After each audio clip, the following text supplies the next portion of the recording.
Então, galera, dando continuidade aqui ainda, a gente vai ver o segundo caso aí, onde a gente tem uma trajetória curva. A gente já viu onde a gente tem, quando a gente tem uma trajetória retilínea, certo? E agora a gente vai estar abordando esse caso aqui. Eu desenhei aqui esse esqueminha, ok? Para a gente estar fazendo a análise. E o que é que vai acontecer?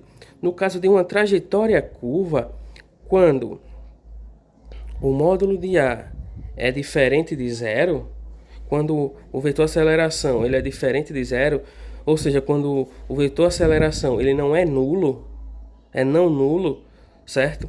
A gente vai ter que essa aceleração vetorial ela vai apontar para dentro dessa curva, para dentro da curva aqui da trajetória, certo?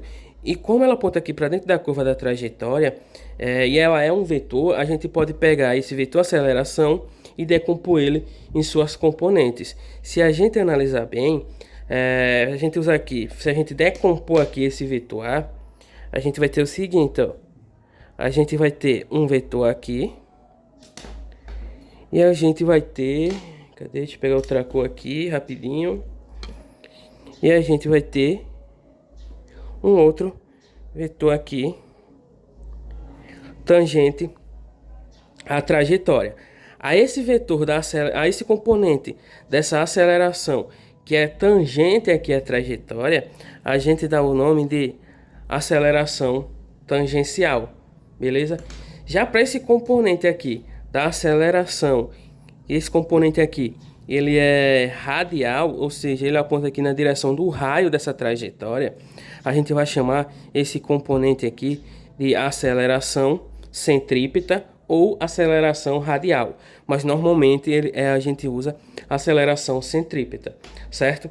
Esse vetor aceleração aqui, ele vai ser a soma vetorial entre a aceleração tangencial mais a aceleração centrípeta. Com isso aqui, a gente consegue encontrar esse vetor aceleração a partir das componentes dele.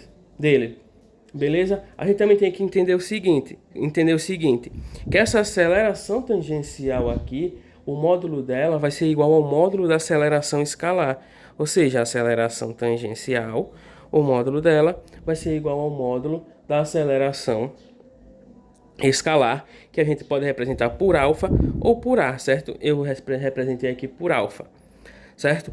No caso do movimento retilíneo e uniforme, a aceleração tangencial ela vai ser módulo igual a zero, ou seja, ela é nula, certo? Isso no movimento retilíneo e uniforme.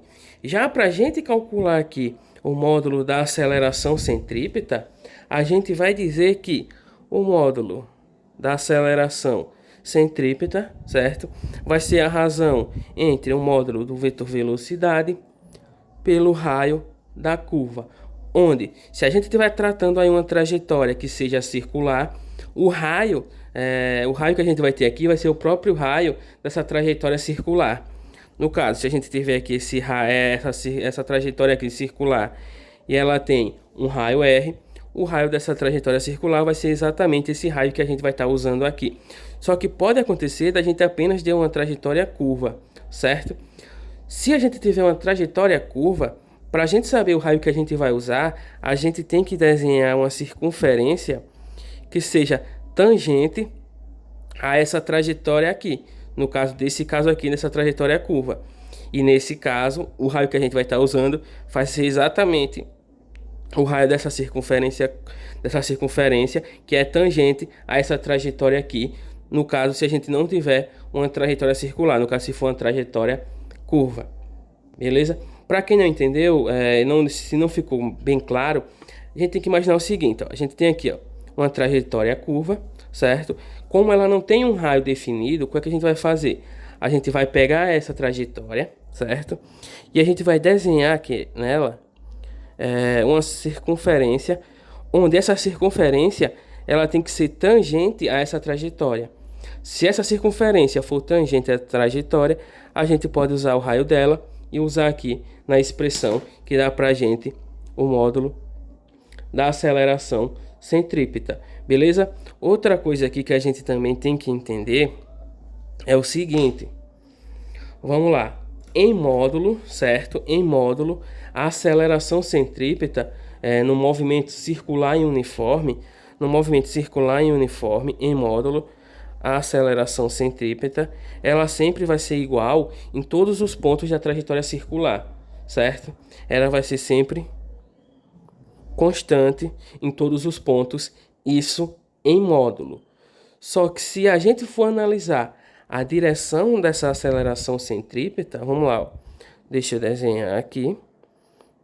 Se a gente tem aqui a aceleração centrípeta, que é um caso de um MCU, movimento circular em uniforme. Se o movimento é circular em uniforme, a gente não tem aceleração tangencial, a gente tem apenas a aceleração centrípeta. Em cada ponto aqui da trajetória, o módulo dessa aceleração centrípeta vai ser o mesmo, só que a direção dela, amor, vai estar sempre mudando. E como a direção dela está sempre mudando, em cada um desses pontos, a aceleração centrípeta é diferente uma da outra. Aqui a gente tem a aceleração centrípeta no ponto 1 e a aceleração de centrípeta no ponto 2. Então, em direção ela é diferente, mas em módulo ela é o mesmo, ou seja, em módulo é constante, e isso no movimento circular e uniforme. Beleza? Valeu!